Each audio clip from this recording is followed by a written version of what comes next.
Big breaking news మనం చూస్తున్నాం. Israel అణు కేంద్రాన్ని పేల్చేసే ప్రయత్నం ఇరాన్ చేసింది. జెమోనా సిటీలోని న్యూక్లియర్ సెంటర్ పై ఇరాన్ మిజైల్స్ తో దాడి చేసింది. 100 మందికి పైగా తీవ్రంగా గాయపడ్డట్లుగా తెలుస్తోంది. సుమారుగా 15 మంది వరకు ప్రాణాలు కోల్పోయారు.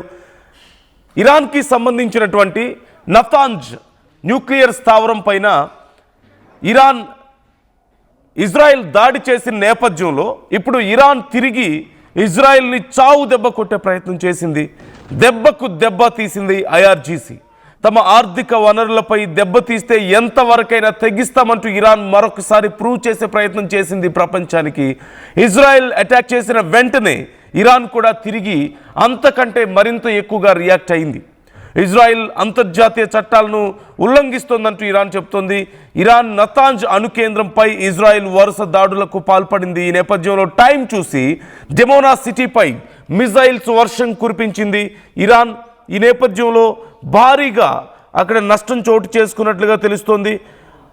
ఇప్పటికే డెమోనా సిటీలో ఉన్నటువంటి అణు కేంద్రాల దగ్గర దాడి జరిగింది అంటున్నారు. అయితే కీలకమైనటువంటి అణు స్థావరాల లోపలికి ఈ ఇంపాక్ట్ వెళ్ళలేదు. అక్కడ ఎలాంటి రేడియేషన్ లీక్ అవ్వలేదు. కానీ ఇప్పుడు ఇరాన్ ఇజ్రాయెల్కి ఒకసారి రుచి చూపించింది తమ దెబ్బ ఎలా ఉంటుంది అనేది.